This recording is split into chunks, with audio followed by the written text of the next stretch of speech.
Hello दोस्तों, स्वागत है आप सभी का आपके अपने यूट्यूब चैनल 360 अकेडमी पर। मैं आदर्श कुमार शुरू करता हूं आज की क्लास जनरल साइंस के साथ। तो जनरल साइंस में मैंने बातचीत की थी आपको, पहली क्लास मैंने जो डाली है वो थी आपकी इंट्रोडक्शन ऑफ साइंस। अगर आपने नहीं देखा है तो जाकर के लिंक डिस्क्रिप्शन में जाकर देख सकते हैं। तो इंट्रोडक्शन साइंस आप जो मैंने बताया था इंट्रोडक्शन के अंतर्गत, परिचय के अंतर्गत, तो मैंने उसमें सिलेबस डिस्कस किया है। और चीज़ अगर बताएं तो मैंने उसमें शुरुआत कर दी थी न्यूट्रिशन की, पोषण की। तो पोषण की शुरुआत हो चुकी। पोषण के अंतर्गत मैंने बताया था भोजन, और भोजन जो होता था आपका उसमें दो प्रकार बनते थे। पहला बनता था, मैंने बताया था, गुरु पोषक तत्व होता था और लघु पोषक तत्व होते थे। जो गुरु पोषक तत्व होते थे ऊर्जा देने के लिए होते थे, ऊर्जादायी होते थे। ये चीज़ें मैंने उस पर डिस्कस कर रखी हैं। इसके अंतर्गत बताया था मैंने, पहली चीज़ होती है कार्बोहाइड्रेट, दूसरी चीज़ होती है इसमें प्रोटीन, और तीसरी चीज़ होती है वसा। ये सारी चीज़ें होती, इसमें भी मैंने बताया था खनिज होते हैं, पानी होता है, आपके रुद्रांश होते हैं, और डीएनए आरएनए की चीज़ें बनती हैं लघु पोषक तत्व में, जैसे विटामिन वगैरह।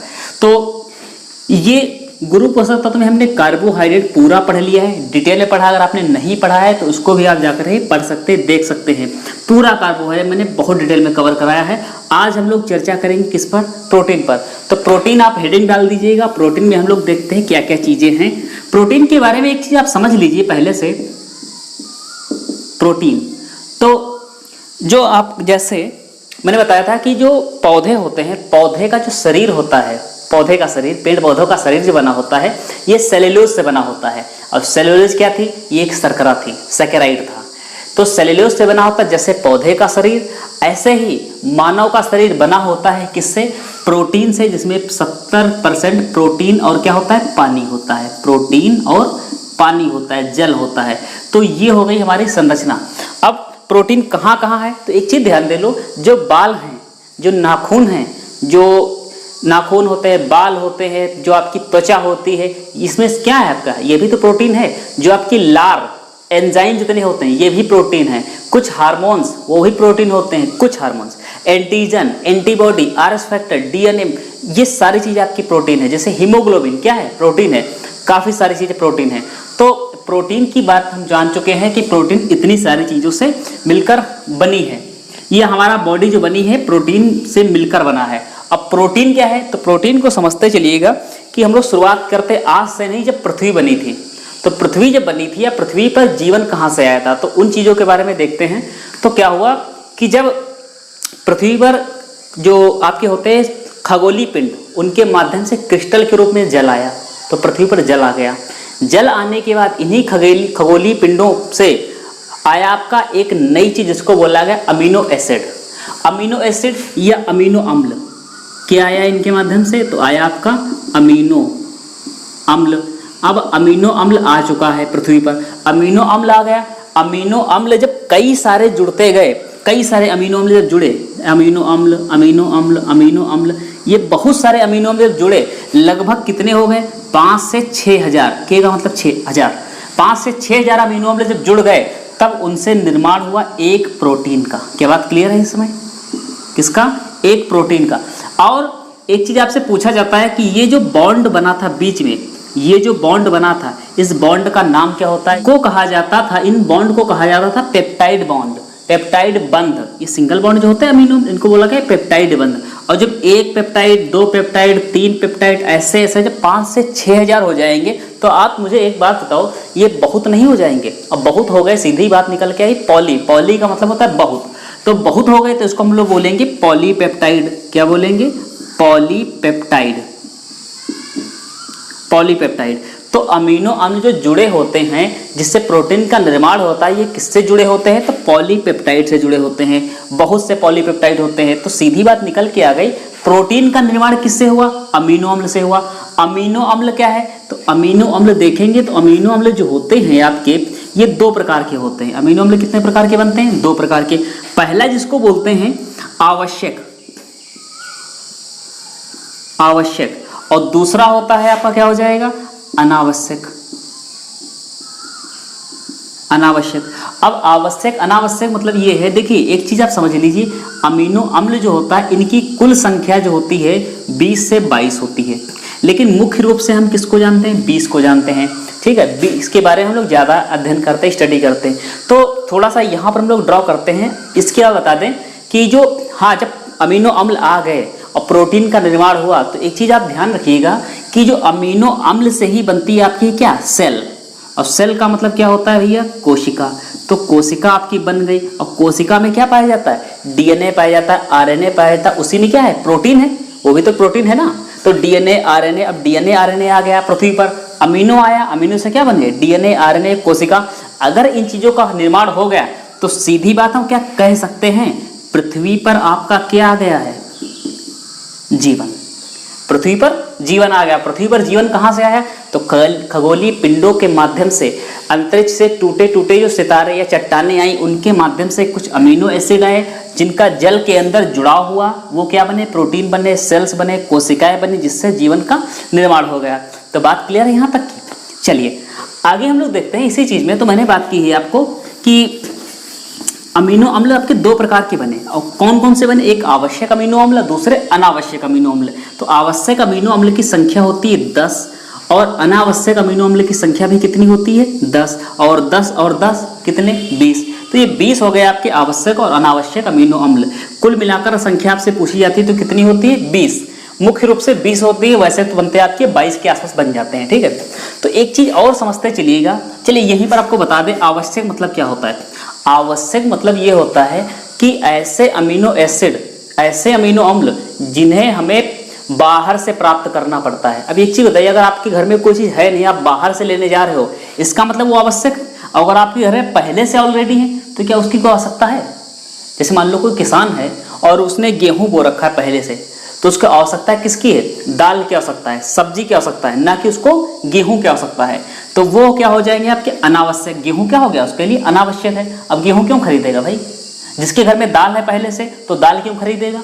तो जो बॉडी जिनका निर्माण नहीं कर पाती, शरीर जिनका निर्माण नहीं कर पाता, नोट्स बनाते चलना, शरीर जिनका निर्माण नहीं कर पाता, जिनका निर्माण नहीं कर पाता, अगर शरीर निर्माण नहीं कर पाएगा तो हमें कहाँ से लेना पड़ेगा, तो हमको लेना पड़ेगा भोजन से। बात क्लियर है, कहाँ से, भोजन से। और भोजन से अगर हम लेंगे तो भोजन में कौन कौन चीजें आती हैं, तो ये आता सबसे पहले अगर देखा जाए तो प्रोटीन का सबसे अच्छा स्रोत माना जाता है नॉनवेज, मांस। मांस हो गया, सूखी मछली हो जाती है, सूखी मछली, अंडा हो जाता है। उसके बाद में अगर हम लोग बात करते हैं वेजिटेरियन में, तो वेजिटेरियन में आपका बनता है दाल, सोयाबीन, सोयाबीन आदि। ये सारी चीजें बनती है, प्रोटीन के एक मुख्य रूप से स्रोत हैं। अगर सोयाबीन में पूछा भी जाता है कितने प्रतिशत होती है, तो सोयाबीन में याद रखना 42% प्रोटीन ही प्रोटीन है। मतलब कि अगर आप 100 ग्राम सोयाबीन खा लो, न्यूट्रिला खा लो, कितना, 100 ग्राम, तो आपको प्रोटीन डायरेक्ट कितनी मिल गई, 42 ग्राम मिल गई। दाल जो होते हैं, तो दाल में प्रोटीन का अच्छा स्रोत होता है। क्यों होता है, ये सारी चीजें हम डिस्कस करेंगे अभी आने वाले समय में। अंडा, अंडे में जो व्हाइट भाग होता है, व्हाइट भाग सफेद जो होता है, वो होता है प्रोटीन होता है, एल्ब्यूमिन प्रोटीन होती है उसमें, तो वो प्रोटीन का एक मुख्य स्रोत है। दूसरी चीज अगर देखें तो हम लोगों ने एक चीज देख लिया कि भोजन के माध्यम से हमको किसको ले सकते हैं, प्रोटीन को ले सकते हैं। तो वो आपकी प्रोटीन कैसे हो जाएंगे, आवश्यक, जिनको हम भोजन से प्राप्त करेंगे। अनावश्यक के अंतर्गत क्या आता है, जिनका शरीर निर्माण स्वयं कर लेता है, जिनका निर्माण शरीर स्वयं कर ले, स्वयं कर ले, स्वयं करे, ठीक है। तो जिनका निर्माण शरीर स्वयं करे तो आपके हो गए अनावश्यक, और आवश्यक कितने हो गए, 10। तो 10 और 10 20 हो गए, ठीक है। तो यहां तक बात क्लियर हो गई। अगर एक चीज और उसमें हम देखते हैं, तो अगली चीज पूछते हैं आपसे कभी, तो ये बताइए कि इसका जो नामकरण हुआ था या इसके बारे में सबसे पहले किसने बताया था, तो ये थे जे मुंडर, जे मुंडर। तो जे मुंडर ने बताया था। और कब बताया था, तो 1840 में बताया था। 1840 में जे मुंडर साहब ने प्रोटीन का जो है नामकरण दिया। इसके बारे में जो हम लोगों को ज्ञान की बात बताई, तो किसने बताई, जे मुंडर साहब ने बताई। प्रोटीन क्या है, तो प्रोटीन अमीनो एसिड या अमीनो अम्ल से जुड़ा हुआ क्या है, एक कार्बनिक या हाइड्रोजन का एक जटिल मिश्रण होता है। इसमें क्या क्या चीजें होती हैं, तो इसमें अगर देखा जाए तो आप देखो ध्यान से, इसमें क्या होती है, प्रोटीन का अगर रासायनिक रूप हम बात करें तो प्रोटीन का रासायनिक रूप कैसे बनता है, तो इस चीज को देख लो, इसको हटाए थोड़ा सा। प्रोटीन का अगर रासायनिक रूप से पूछता है तो प्रोटीन में क्या क्या होता है, आपका होता है कार्बन होता है, हाइड्रोजन होता है, क्या होता है, कार्बन हुआ, हाइड्रोजन हुआ, ऑक्सीजन हुआ, नाइट्रोजन हुआ, सल्फर हुआ और कुछ अन्य चीजें होती हैं। अगर ये हम चीजें देखें तो कार्बन जो होती है, तो कार्बन में कितना होता है, 50% हो गई आपकी कार्बन हो गई, ठीक है। अगर ऑक्सीजन की बात करते हैं तो ऑक्सीजन होती है 7% होती है, हाइड्रोजन की बात करें तो 21% होती है, अगर नाइट्रोजन की बात करते हैं तो 16% होती है, इसकी बात करें तो सल्फर 2% होती है, बाकी अदर चीज़ें होती है, आयोडीन हो गई, थायरक्सिन हो गई, ये सारी चीज़ें अदर होती है, ठीक है। तो ये आपका कार्बन का प्रोटीन का एक जटिल मिश्रण होता है, किन चीज़ों का, कार्बन, हाइड्रोजन, ऑक्सीजन, नाइट्रोजन और सल्फर का। तो ये सब क्या है, ये अगर सारी चीज़ें मिक्स होती तो क्या बनता है आपका, प्रोटीन बनता है। प्रोटीन में एक और चीज ध्यान रखना, अगर कोई चीज जल रही है और जलने पर अगर स्मेल आ रही है, अगर जलने पर स्मेल आ रही है तो सीधी सी बात, ऑब्वियस सी बात, वो क्या है, आपकी प्रोटीन है। क्योंकि जलने पर स्मेल जब भी आएगी तो किसके कारण आएगी, सल्फर के कारण। जैसे आप कभी अपना नाखून आग में डाल दो, बाल टूट जाए, टूटने के बाद आग में डाल दो तो उसमें से एक स्मेल आएगी, दाल जल जाती है, स्मेल आती है। तो ये चीजें क्या होती, स्मेल अगर आती तो किसके कारण आएगी, सल्फर के कारण आएगी, ठीक है। तो सल्फर से या प्रोटीन के जलने पर क्या आती है, इसमें अगली चीज क्या बनती है, जैसे पूछा जाता है कि मानव शरीर के लिए जो है प्रोटीन क्यों आवश्यक है, क्या काम करती है। तो मानव शरीर में जो काम करती है, ये करती है बिल्डिंग ब्लॉक का या निर्माणकारी पदार्थ का। तो किसका काम करती है, निर्माणकारी पदार्थ। तो निर्माणकारी पदार्थ क्या है आपकी, है प्रोटीन है। तो निर्माणकारी पदार्थ का मतलब, या फिर ऐसे कह सकते हो बिल्डिंग ब्लॉक का मतलब प्रोटीन क्या क्या काम करती है। तो आप चीज ध्यान रखना कि पहली चीज होती है शल्य, या जिसकी कभी चिकित्सा हुई है, ऑपरेशन हुआ हो, ऑपरेशन अगर हुआ है तो हम क्या दे सकते हैं, देते हैं उसको प्रोटीन। ये घाव भरने में भी काम देती है, किसमें, घाव भरने में काम देती है। दूसरी चीज कहाँ देती है, बच्चों का जो विकास हो रहा होता है, बच्चों के विकास में सहायक है, बच्चों के विकास में सहायक क्या है, प्रोटीन है। गर्भ सहायक होती है तो गर्भवती,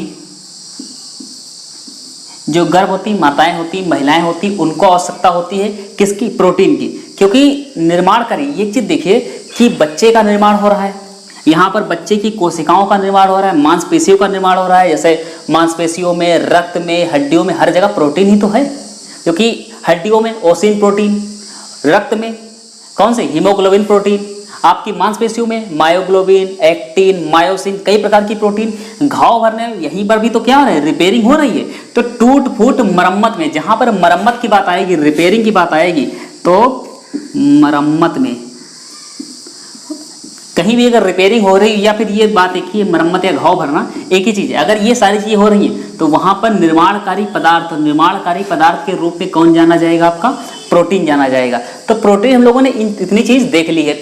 अब अगर बातें हैं तो ये पूछ देते हैं कभी कभी आपसे कि प्रोटीन की प्रकृति कैसे होती है। प्रकृति का मतलब प्रोटीन का जो गुण है ये कैसा है। अब गुण का मतलब आप हम बात कर रहे हैं कि प्रकृति कैसी होगी, प्रकृति इसकी कैसी होगी, अम्लीय होगी या क्षारीय होगी, कैसी होगी, अम्लीय या क्षारीय। तो कैसी होगी, तो ये जो होती है ये क्षारीय होती है। प्रोटीन कैसी, ये बनती जरूर अमीनो अम्ल से है, लेकिन ये कैसी होती है, बेस होती है, ना कि एसिडिक। तो अम्लीय ना होने के साथ साथ ये कैसी है, क्षारीय है। और क्षारीय है ये साथ साथ में एक बैलेंस करती है, संतुलन करती है। संतुलन करती, किसका संतुलन करती है, तो ये संतुलन करती है अम्ल और क्षार का। बॉडी में आपके अम्ल और क्षार का संतुलन करती है कौन, प्रोटीन। जैसे आप एक चीज ध्यान दो कि अब जैसे खा रहे हो कोई चीज, कोई खट्टी चीज खा लो, खट्टी चीज खाने के बाद क्या होगा, उसको बैलेंस किया जाएगा, धीरे धीरे उस खटास को कम किया जाएगा, किसके माध्यम से, प्रोटीन के माध्यम से। और प्रोटीन कौन है आपके मुंह में, लार। आपकी लार भी क्या है, प्रोटीन है। तो ये लार भी, लार को हम लोग क्या बोलते हैं, एंजाइम है। तो एक चीज ध्यान रखना, प्रोटीन क्या होते हैं, तो प्रोटीन जो है वो आपके सारे एंजाइम प्रोटीन है। और क्या है, एंटीबॉडी, एंटीबॉडी ये भी क्या है, प्रोटीन है। और क्या है, एंटीजन ये भी क्या है, प्रोटीन है। RH जो होते हैं ये भी क्या होते हैं, प्रोटीन होते हैं। अगर और हम बात करें तो कुछ हार्मोन्स ये भी क्या है, प्रोटीन है। तो सारे एंजाइम, एंटीबॉडी, एंटीजन, RH और कुछ हार्मोन्स, ये सब क्या होते हैं? प्रोटीन होते हैं। कि हमको प्रोटीन कहाँ से मिलती है, हमको प्रोटीन कहाँ से मिलती है, इतनी जी आप समझ गए, अम्ल क्षार वगैरह। तो हमको प्रोटीन ये भी बता दिया था कि हमको आवश्यक प्रोटीन कहाँ से मिलेगी, मांस से, सूखी मछली से, अंडे से, दाल से, सोयाबीन से, इतनी सारी चीज़ों से, कई सारी चीज़ें और भी कई सारी सब्जियां होती हैं, अनाज होते हैं, कई प्रकार की चीज़ें होती हैं, उसमें हमें क्या मिलेगा? प्रोटीन मिलेगा। और एक चीज़ बताया था आपको, दाल से प्रोटीन हम कैसे प्राप्त करते हैं। तो एक चीज़ देखना, जो दाल के पौधे होते हैं, दाल के पौधे, तो दाल के पौधों में क्या होते हैं, कुछ ये डंठल होती हैं जो बीच बीच में, आपने तो कोई पौधा देखा, जैसे उड़द का देखा हो या कोई चीज़ देखा हो, तो उसमें क्या होती है, ये थोड़े से गांठ बनी होती है। गांठ जो होती है, इसमें होते हैं बैक्टीरिया। बैक्टीरिया कैसे? तो वो बैक्टीरिया होते हैं नाइट्रोजन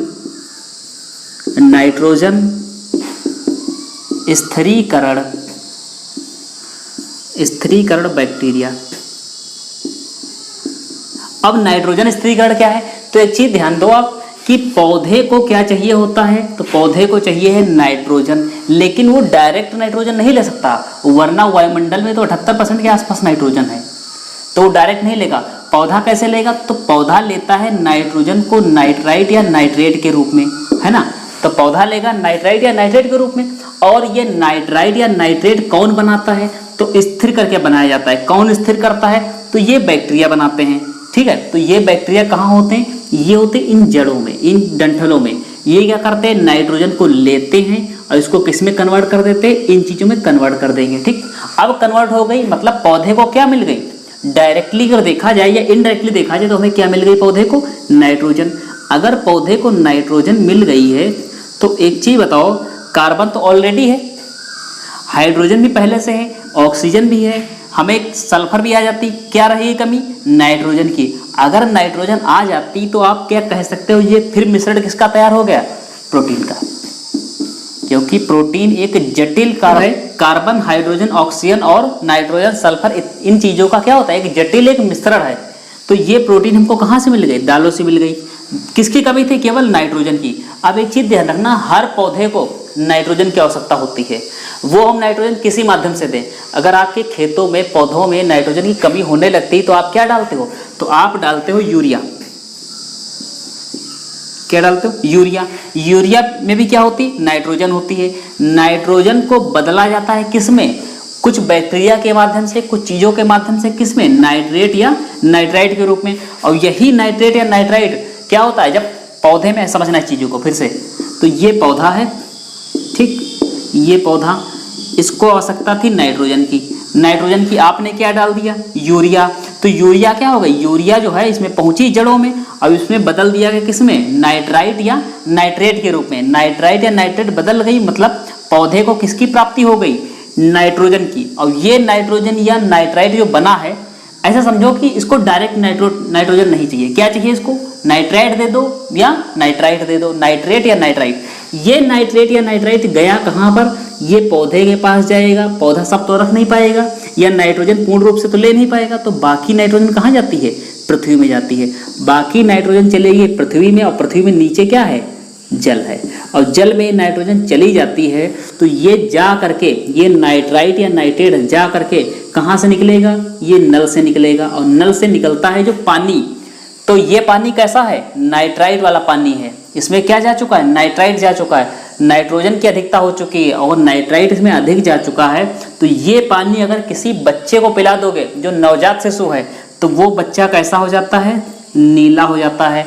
और नीला पड़कर क्या हो जाता है? उसकी मृत्यु हो जाती है। तो सीधी बात नजर आ गई हमको कि ये कलर कैसा हो जाता है बच्चे का? ब्लू। तो ये एक रोग होता है blue baby syndrome. Blue baby syndrome. तो ब्लू बेबी सिंड्रोम कब हो जाएगा? तो पानी में नाइट्राइट की अधिकता के कारण। सवाल पूछा जाता है। तो ये बात क्लियर हो गई। तो अब एक चीज समझ लीजिए कि हर पौधे को किसकी आवश्यकता होती है? नाइट्रोजन की आवश्यकता होती है।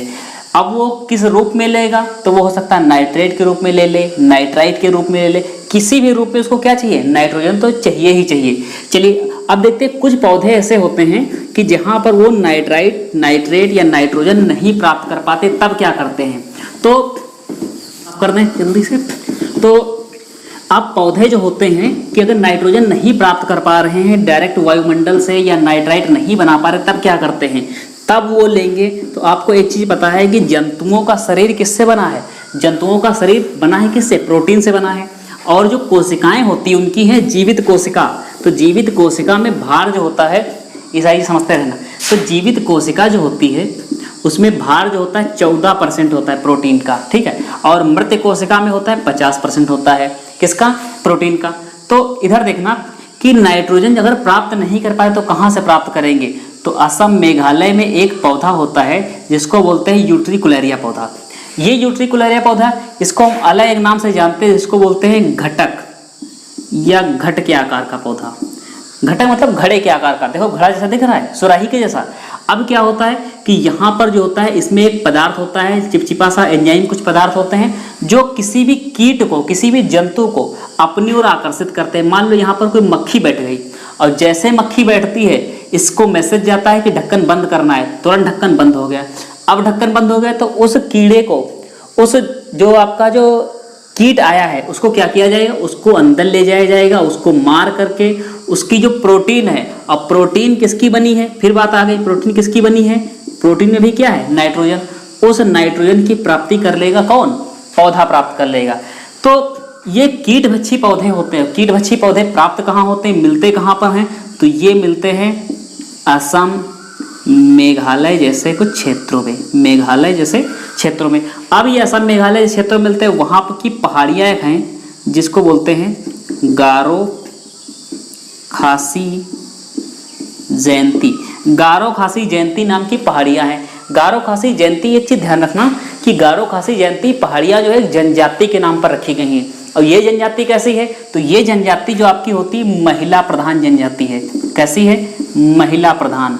मतलब जैसे कि जो पुरुष होते हैं तो वो क्या करते हैं? वो शादी करके बहुएं लाती हैं, और इसमें क्या होता है? महिलाएं जो होती है शादी करके दामाद लाती हैं घर में।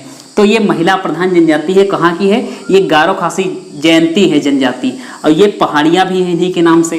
तो गारो खासी जयंतियाँ कहाँ पहाड़ियाँ हैं? असम मेघालय की तरफ हैं। वहाँ पर पौधा पाया जाता है घटक प्रकार का, और इसका नाम क्या है? यूट्रिकुलेरिया। यूट्रिकुलेरिया। तो यूट्रिकुलेरिया पौधा हो गया कैसा? कीटभक्षी। तो कीटभक्षी पौधे क्या करते हैं? वो कीटों से अपने आप को क्या देते हैं? नाइट्रोजन। नाइट्रोजन की प्राप्ति करते उनके शरीर का प्रोटीन निकाल करके, उनके शरीर का प्रोटीन निकाल कर खुद को क्या देते हैं? नाइट्रोजन देते हैं। क्लियर है सारी चीजें? चलिए आगे बढ़ते हैं। चलिए अब हम लोग देखते हैं, तो ये समझ गए होंगे आप अच्छे से कि पौधों को भी नाइट्रोजन चाहिए। नाइट्रोजन कहाँ से ले लेते हैं? कीटभक्षी अपनी प्रकृति बदल देते हैं, ठीक है। वो कीटों को खाने लगते हैं, उनसे प्राप्त कर लेते हैं नाइट्रोजन, ठीक है। तो जीव जीव पर टिका है, हर चीज एक दूसरे पर टिकी है, कोई बड़ी बात नहीं है। तो अब हम लोग देखेंगे प्रोटीन का वर्गीकरण। वर्गीकरण, तो प्रोटीन के वर्गीकरण में सबसे पहली चीज जो आती है, प्रोटीन को कितने अलग अलग चीजों में बांटा गया है। तो पहली चीज बनती है आपकी है संरचनात्मक प्रोटीन। संरचनात्मक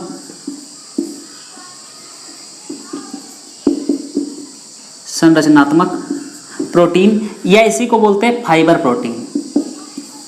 फाइबर प्रोटीन, तो फाइबर प्रोटीन हो गई। इसको हम लोग क्या हमने नाम दिया है? संरचनात्मक प्रोटीन। ये क्या काम करती है? तो ये जो काम करती है ये ऊतकी, तो ये काम करती है ऊतकों का निर्माण। किसका? ऊतकों का। अब ऊतक क्या है? तो ऊतक फिर आप समझ लीजिए एक बार, जो कोशिकाएं होती हैं, कोशिकाएं किससे बनी है? तो कोशिकाएं आपकी बनी होती हैं, उसमें क्या होता है? डीएनए होता है, आरएनए होता है, और डीएनए आरएनए में क्या होता है? तो ये अमीनो अम्ल होते हैं, उसमें न्यूक्लियो होता है, अमीनो एसिड होता है, उसमें प्रोटीन होती है। तो प्रोटीन से ही क्या बनी है कि कोशिकाएं बनी है। और कोशिकाओं का बहुत सारा समूह जब हो जाता है तब क्या बनता है? आपका ऊतक बनता है, जिसको हम लोग टिश्यू बोलते हैं। तो फाइबर प्रोटीन जो होती है, ये मान लो ऊतक खराब हो रहे हैं तो ये प्रोटीन जाएगी और इनका निर्माण कर देगी, ठीक है। तो ऊतकों का निर्माण कौन करती है? Fibre protein. और क्या काम करती है फाइबर प्रोटीन? तो ये वृद्धि और मरम्मत, वृद्धि और मरम्मत, बॉडी में रिपेयरिंग वगैरह करती रहेगी कौन? आपकी फाइबर प्रोटीन, ठीक है। ये जो बनी होती है तो ये किससे बनी होती है? तो ये शुद्ध रूप से अमीनो एसिड की। अमीनो, अच्छा अब किसी के दिमाग में ये बात तो नहीं आ रही कि अमीनो अम्ल क्या है ना? क्योंकि अमीनो अम्ल आपको फिर बता दें कि अमीनो अम्ल क्या है, कि बहुत सारे अमीनो अम्ल 5 से 6,000 अमीनो अम्ल जब जुड़ते हैं तब क्या बनता है? प्रोटीन बनती है। और जुड़ते किस माध्यम से हैं? तो पेप्टाइड बंध से जुड़ते हैं। पेप्टाइड बंध क्या है? तो पेप्टाइड बंध आपके जो अमीनो अम्ल को जोड़ते हैं और बहुत सारे जब हो जाते हैं उनको क्या बोलते हैं? पॉलीपेप्टाइड बंध। क्लियर है? चलिए तो ये ऊतकों का निर्माण करती है और किससे? शुद्ध रूप से अमीनो अम्ल की बनती है। कौन कौन इसके अंदर आती है? तो पहली चीज होती एक्टिन। एक्टिन ये मांसपेशियों में पाई जाती है प्रोटीन, एक्टिन। दूसरी होती है मायोग्लोबिन, मायोसिन। दूसरी होती इलास्टिन, ठीक, इलास्टिन। और होती है आपकी है केराटिन,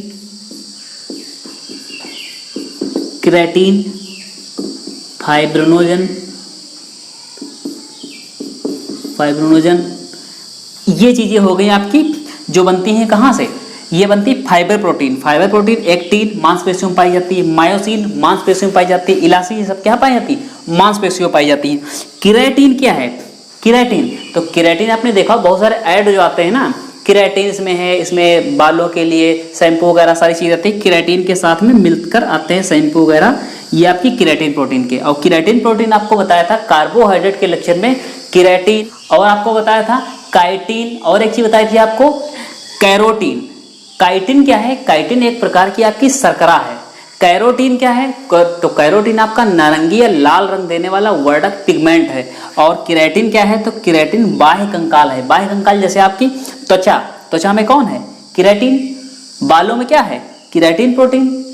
और आपके नाखून जो होते हैं, जो सींग होते हैं जानवरों के, जो खुर होते हैं जानवरों की, कौन सी पाई जाती है? Keratin protein. ठीक है, तो फिर तो ये फाइब्रोनोजन क्या है? तो फाइब्रोनोजन एक समझ लीजिए आप, तो अब ये फाइब्रोनोजन क्या है? तो फाइब्रोनोजन एक चीज समझ लीजिए, जो आपके रक्त का थक्का नहीं बनता है। रक्त का थक्का मतलब कि जैसे आपका ब्लड जो है अधिकतम 2 से 5 मिनट में क्या होता है? कट जाए तो अपने आप बंद हो जाएगा नॉर्मल रूप से। लेकिन अगर इस प्रोटीन की कमी हो जाती है, फाइब्रोनोजन प्रोटीन की कमी हो जाती है, तो आपके रक्त का थक्का जल्दी नहीं बनता है। और रक्त का थक्का ना बनने के पीछे अगर देखा जाए तो लगभग 13 कारक होते हैं। ऐसा नहीं अगर आपके रक्त का थक्का नहीं बन रहा है तो सिर्फ इसी कमी है। इसमें विटामिन के भी होता है रक्त का थक्का बनने के लिए। दूसरी चीज क्या होती है? अगर दूसरी चीज बात करें तो कुछ अनुवांशिक डिजीज होती है, जैसे हीमोफीलिया। तो हीमोफीलिया क्या है? हीमोफीलिया जैसे महारानी एलिजाबेथ, या माना जाता है कि महारानी विक्टोरिया, इन दो में से एक के पहले हुई थी। और जब अगर कहीं कट लग जाए, चोट लग जाए, तो वहां पर ब्लड जल्दी नहीं बंद होता है। मतलब कि 2 से 5 मिनट में नहीं बंद होगा, ऐसा नहीं बंद नहीं होता, बंद क्या होगा? देर में बंद होगा। लगभग मान लो 15 मिनट में बंद हुआ, या मान लो 20 मिनट में बंद हुआ। अगर 15 से 20 मिनट बाद कहीं से ब्लड बंद होता है, रक्त का थक्का बनता है, तब तक व्यक्ति क्या हो जाएंगे? प्राण तो चले जाएंगे, वो तो चला जाएगा ऊपर मुलाकात करने। ठीक, तो हम लोग क्या मानते हैं कि रक्त का थक्का अगर नहीं बन रहा है तो कुछ कारक जिम्मेदार होते हैं, जिसमें एक भूमिका किसकी होती है? फाइब्रोनोजन प्रोटीन की। क्लियर है ये सारी चीजें? तो आपने फाइबर प्रोटीन देख लिया जो किसका है? शुद्ध अमीनो अम्ल से। ये पूर्ण रूप से किससे बना है? अमीनो अम्ल से बना है। तो ये आपने देख लिया। दूसरी चीज अगर हम देखते हैं, दूसरी चीज के अंतर्गत आती है आपकी है जिसको हम बोलते हैं संयुक्त प्रोटीन। संयुक्त प्रोटीन, तो संयुक्त प्रोटीन क्या है? अब संयुक्त का मतलब आपको पहले समझ में आ रहा होगा। संयुक्त प्रोटीन, संयुक्त प्रोटीन। अब संयुक्त प्रोटीन का मतलब इसमें जुड़ी हुई प्रोटीन होती हैं। जुड़ी हुई किसके साथ? जैसे आपकी न्यूक्लियोप्रोटीन, लाइपोप्रोटीन, ग्लाइकोप्रोटीन, हेमोप्रोटीन। तो इसमें आपको नाम से ही पता चल रहा है 2 चीज आपस में जुड़ी हुई हैं। तो पहली चीज कौन सी हो गई? न्यूक्लियोप्रोटीन, लाइपोप्रोटीन, और कौन सी? और आपकी ग्लाइकोप्रोटीन, और कौन सी हो गई? और अगर देखा जाए तो इसमें बनती है आपकी हीमोप्रोटीन। ठीक, तो ये क्या होती हैं? ये जुड़कर बनती हैं। ये अमीनो अम्ल के साथ साथ में गैर अमीनो अम्ल जुड़ता है, तो इसको हम कह सकते हैं अमीनो अम्ल और प्लस गैर अमीनो अम्ल। ठीक है, तो इनसे अगर जुड़कर बनती है तो आपकी कौन सी बनेगी? आपकी संयुक्त प्रोटीन। तो संयुक्त प्रोटीन क्लियर हो गए। न्यूक्लियोप्रोटीन, लाइकोप्रोटीन, ग्लाइकोप्रोटीन, लाइपोप्रोटीन, तो कई सारी प्रोटीन आपकी बनी संयुक्त प्रोटीन। ठीक है, अगली चीज अगर देखते हैं इसमें, तो स्क्रीनशॉट लेते चलिएगा, ये साथ साथ में लिखते चलिएगा। ठीक है, तो प्लीज लिखते रहिएगा आप लोग। तीसरी चीज जो बनती है इसमें है, उसको बोलते हैं हम लोग हैं संवहन प्रोटीन। संवहन प्रोटीन का मतलब ये होता है ऐसी प्रोटीन जो क्या करे? चलती रहे, संवहन प्रोटीन। अब संवहन प्रोटीन का मतलब चलने वाली प्रोटीन, जैसे हीमोग्लोबिन। हीमोग्लोबिन, हीमोग्लोबिन क्या है? चलती रहती प्रोटीन। दूसरी प्रोटीन अगर बात करें तो एल्ब्यूमिन, एल्ब्यूमिन प्रोटीन। ये प्रोटीन कैसी होती है? चलने वाली प्रोटीन, मतलब यहां से वहां, वहां से वहां, कभी इधर चली कभी उधर चली। ब्लड कभी रुकता है जगह, तो उसमें हीमोग्लोबिन क्या रुकती कभी? ये कहाँ तक जाएगी? कभी आपके नाखून तक आ रही है, दिमाग तक जा रही है, आपके बॉडी के हर पार्ट तक जा रही है, ऐसे एल्ब्यूमिन प्रोटीन। तो ये प्रोटीन क्या होती है? ये प्रोटीन चलती रहती हैं, तो चलने वाली प्रोटीन होती हैं। तो एल्ब्यूमिन प्रोटीन जो होती है, मैंने बताया था कहाँ मिलती है? अंडे में मिलती है। और अंडे में किस भाग मिलती है? तो जो आपका वाइट भाग होता है, जो सफ़ेद भाग होता है, वो क्या होता है? वो प्रोटीन होता है। और जो आपका पीला भाग होता है वो क्या होता है? तो वो होता है फैट। क्लियर हो गई? अब अगर यहाँ तक बात क्लियर हो गई तो बढ़ते हैं हम लोग आगे की ओर। चलिए इसको थोड़ा सा साफ कर ले अच्छे से। अब एक चीज़ देखिएगा आप लोग, जो प्रोटीन होती है, तो प्रोटीन की कमी से रोग होता है। और मैंने पिछली क्लास में कार्बोहाइड्रेट आपको समझाया था कि भोजन की अधिकता से रोग होने का मतलब ये है कि कार्बोहाइड्रेट की अधिकता हो गई। कार्बोहाइड्रेट की अगर अधिकता होगी तो आपको रोग कौन सा होता है? मोटापा। लेकिन कौन सी कमी होती है? अगर आपको कमी होती है किसकी? प्रोटीन की। अगर प्रोटीन की कमी होती है तो इससे कुछ रोग निकलते हैं। पहला रोग जिसमें निकल के आता है मरासमस, मरासमस। तो ये निकल के आया मरासमस रोग, पहला रोग। प्रोटीन की कमी से होने वाले रोग, जिसमें के अंतर्गत पहला कौन सा है? मरासमस। और मरासमस क्या है? तो इसको ऐसे तो कहा जाता है कि ये बच्चों में होने वाला रोग है, बच्चों में। और बच्चे कौन से? तो आप ऐसे लिख सकते हो, जो माँ के दूध पर आश्रित हों। किस पर आश्रित हो? माँ के दूध पर। तो माता के दूध पर आश्रित जो होगा वो कौन सा होगा? वो छोटा बच्चा होगा, है ना? छोटा बच्चा, या कह सकते हैं 1 वर्ष से कम।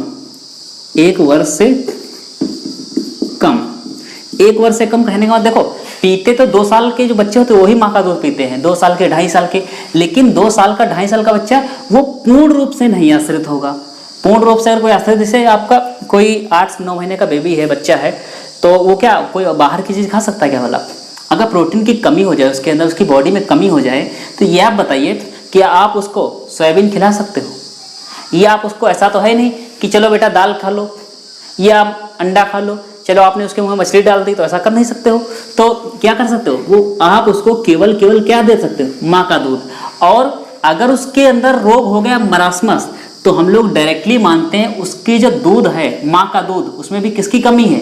प्रोटीन की कमी है। और अगर माता के दूध में प्रोटीन की कमी है तो जाहिर सी बात है आपने उस गर्भवती महिला का ख्याल अच्छे से नहीं रखा है, क्योंकि आपने उसके प्रोटीन की कमी कर दी है। क्योंकि हो सकता है आपने उसको टाइम पर भोजन न दिया हो, टाइम पर चीज़ों को ध्यान न दिया हो, या तो कहीं न कहीं कुताही बरती गई है, कहीं न कहीं लापरवाही बरती गई है पोषण के प्रति या प्रोटीन के प्रति। तो आपको ये बात क्लियर हो गई कि अगर माता के दूध में प्रोटीन की कमी है तो बच्चे में कौन सा रोग होगा? मरासमस रोग होगा। या आपसे डायरेक्टली पूछ देते हैं कि मरासमस रोग किस में पाया जाता है? बड़े बच्चों में, छोटे बच्चों में, 1 वर्ष के बड़े बच्चों में या 1 वर्ष से छोटे बच्चों? कई सारे ऑप्शन दे देते हैं। तो छोटे बच्चे ऐसे बच्चे जो कहाँ, किस पर निर्भर हो? माता के दूध पर। और अगर मरासमस रोग होता है बच्चे को, तो ये बच्चा, ये मान के चलिए, पूरे जीवन पर्यंत या जीवन भर अविकसित रहेगा। अविकसित रहने का मतलब ये है कि उसकी हड्डियां कमजोर रहेंगी, उसके जो विकास दर है, रेट है, जो ग्रोथ रेट है, वो भी उसकी क्या रहेगी? स्लो रहेगी। उसकी जो बॉडी पार्ट है वो सारे के सारे स्लो वृद्धि होगी। तो कहने का मतलब उसकी मानसिक रूप से, शारीरिक रूप से वो कमजोर बालक होगा। तो ये होता है कौन सा? मरासमस रोग। दूसरा रोग निकल के आया है, देखा है, तो दूसरे रोग का नाम होता है क्वाशियोरकर।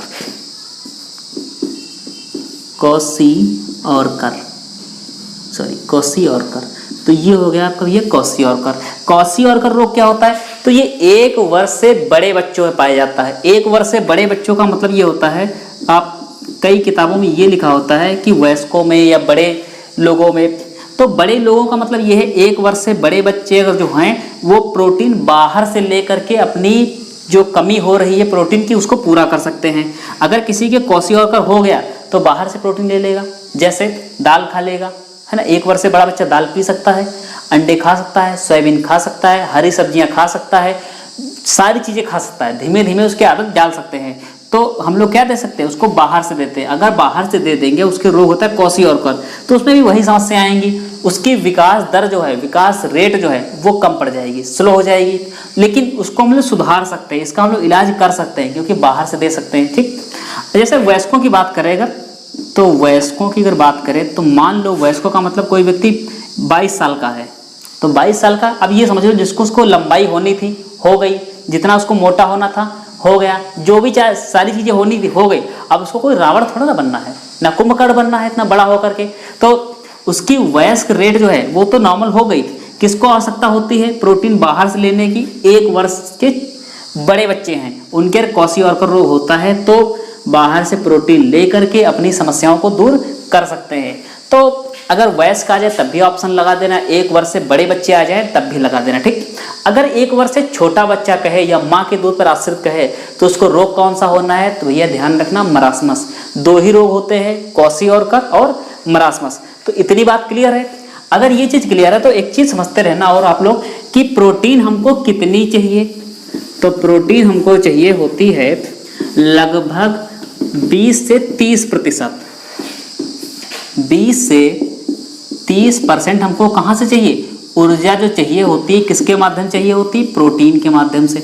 अब वो प्रोटीन आप कहीं से भी ले सकते हो, आप दाल खा लो, चना खा लो, सब्जी खा लो, जो भी खाना है प्रोटीन वाली चीजें खा लो। तो 20 से 30% आपको ऊर्जा चाहिए। 20 से 30% कहने का मतलब अगर आप भोजन 150 ग्राम लेते हो, आपने कोई खाना खाया 150 ग्राम, तो उसमें आप 100 ग्राम कार्बोहाइड्रेट डाल सकते हो। कार्बोहाइड्रेट का मतलब जैसे चावल हो गया आपका, रोटी हो गई आपकी, है ना, चावल रोटी। बाकी 20 से 25 ग्राम, 20 ग्राम मान के चलिए आपने उसमें तेल या घी डाल दिया, तेल या घी डाल दिया, तो ये आपने कहाँ से ले लिया? फैट ले लिया, वसा ले लिया। बाकी जो 20 से 30 ग्राम मान लो बची, तो आपने इसमें क्या ले लिया? दाल ले लिया, या भी जो भी हाई प्रोटीन चीज़ें हैं वो आप ले सकते हो। तो इतनी चीज़ें आपको चाहिए होती है। अगर 150 ग्राम भोजन ले रहे हो तो इस रेशियो में आप लेते रहिए। तो ये बात क्लियर है। सामान्य व्यक्ति को जो आहार में चाहिए प्रोटीन की प्रतिशतता वो कितनी चाहिए होती है? तो लगभग 20 से 30%। क्लियर है। अब आगे देखते हैं, आगे देख लें कि प्रोटीन जो है किसमें कौन सी पाई जा रही है। तो इसको देखते चलिएगा। ऐसे पूछ दे कि गेहूं में कौन सी प्रोटीन पाई जाती है, तो गेहूं पाई जाती है ग्लूटीन प्रोटीन। कौन सी? Gluten protein. अगर आपसे पूछे कभी कि ये बताइए कि अंडे में कौन सी प्रोटीन पाई जाती है, तो अभी आपने देखा है एल्ब्यूमिन प्रोटीन, एल्ब्यूमिन प्रोटीन, ठीक, एल्ब्यूमिन प्रोटीन। अगर आपसे पूछ दे कि कपास में कौन सी प्रोटीन, ये बताओ कपास में, तो कपास में आप बता देना कि कौन सी प्रोटीन है? गैसोपिन प्रोटीन। सॉरी, कौन सी प्रोटीन? गैसोपिन प्रोटीन पाई जाती है। अगर आपसे पूछ दे कि मक्का में कौन सी पाई जाती है, तो मक्का बता देना कि मक्का में है पाई जाती है जींस प्रोटीन। कौन सी? जींस। ये जींस प्रोटीन हो गई, मक्का में हो गई। ऐसे आपसे पूछे ये बताइए अच्छा दूध में कौन सी पाई जाती है, और ये अब आपसे पूछता नहीं, केवल व्हाट्सएप पर चलते सवाल हैं, और व्हाट्सएप पर चलने वाले सवाल कभी एग्जाम में नहीं आते हैं, क्योंकि एग्जामिनर के पास भी व्हाट्सएप है, बड़ा वाला फोन है, वो सब चीज़ों को जानता है कहाँ से आप पढ़ रहे हो, ठीक है। तो दूध में जान लीजिए फिर भी कौन सी प्रोटीन होती है? केसीन प्रोटीन, ठीक है। अगली चीज देखते हैं, हड्डी में बताओ भैया कौन सी प्रोटीन है, तो हड्डी में आपकी होती ओसीन प्रोटीन। कौन सी? Ossein protein. फिर आपसे पूछे कि चलो ठीक है, आपने कपास बता दिया, गेहूं बता दिया, अंडम बता दिया, इसमें बता दिया, तो ये आप बताओ कि जो आपका रक्त होता है, रक्त, तो रक्त में कौन सी प्रोटीन? फिर आपने कहा हीमोग्लोबिन प्रोटीन, हीमोग्लोबिन प्रोटीन। या आपसे पूछे हीमोग्लोबिन प्रोटीन कहाँ पाई जाती है, तो आपने कहा रक्त में पाई जाती है ग्लोबिन प्रोटीन, ठीक। तो हीमोग्लोबिन, हीम प्रोटीन, ये सब कहाँ पाई जा रही है? रक्त में। सीरम कहाँ पाई जा रही है? रक्त में पाई जा रही है, ठीक। फिर आपसे पूछता है अच्छा ये बताओ आप मुझे कि जो केराटिन है, केराटिन है ये कहाँ कहाँ पाई जाती है, तो आपने कहा त्वचा में पाई जाती है, बाल में पाई जाती है, नाखून में पाई जाती है, और आपके सींगों में पाई जाती है। सींग या कह सकते हो बाहरी कंकाल में पाई जाती है। नाखून, त्वचा, बाल, नाखून, खुर जो होता है ना जानवरों के, इसमें कौन सी? केराटिन प्रोटीन पाई जाती है। फिर आपसे कहा ठीक है आपने इतना बता दिया, अब बताइए मुझे कि मांसपेशियों में लगभग कितनी पाई जाती हैं, कौन कौन सी प्रोटीन पाई, ये बताइए कि मांसपेशियों में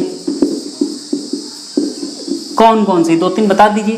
तो आपने कहा ठीक है, तो पहली आपने कहा मायोसिन, ठीक, फिर मायोग्लोबिन, कौन सी, मायोग्लोबिन, मायोग्लोबिन, फिर आपने बताया एक्टिन, एक्टिन हो गई, मायोसिन हो गई, मायोग्लोबिन हो गई, इलास्टिन हो गई। तो ये सारी प्रोटीन कहाँ आपकी पाई गई, मांसपेशियों में पाई गई, ठीक। तो इतनी बात क्लियर हो गई। तो देख ली प्रोटीन के बारे में जितनी चीजें होती हैं उतनी चीज हमने बता दी है कि प्रोटीन की आवश्यकता क्या होती है, प्रोटीन क्या काम करती है, प्रोटीन कहाँ कहाँ आपको मिलती है, प्रोटीन कब आई, ठीक है, और प्रोटीन से हम क्या क्या चीजें कर सकते हैं, पौधे को क्यों आवश्यकता होती है, पौधा कैसे लेता है, प्रोटीन किन चीजों से बनी है, कार्बन क्या है, हाइड्रोजन कितना होता है, नाइट्रोजन कितना, सारी चीज हमने आपसे डिस्कस कर ली है, ठीक। Fibrinogen protein, elastin protein, myoglobin protein, सारी चीज बता दी है, ठीक है। और अब आपको मिलेंगे अगली क्लास में। अगर आपने कार्बोहाइड्रेट की क्लास नहीं देखी तो प्लीज़ फिर बता रहे हैं आपको, लिंक डिस्क्रिप्शन में है या एंड स्क्रीन पर है, आपको मिल जाएगी। तो कार्बोहाइड्रेट देखते चलिए, कड़ी से कड़ी मिलेगी तभी आपको तो अच्छा लगेगा। फिर उसके बाद में जनरल साइंस में हम लोग देखेंगे वसा। वसा थोड़ी सी लंबी क्लास हो सकती है, ठीक है। कोई इसको ज़्यादा आप बोर मत होना, क्योंकि आपको जितनी चीज़ें पढ़ा रहे हैं वो काफ़ी कंटेंट हमको मेहनत करना पड़ता है, 5 से 6 घंटे मेहनत करते हैं आपके लिए तैयार करते हैं, तब आपको हम 1 या 100 घंटे क्लास अवेलेबल करा पाते हैं, ठीक है।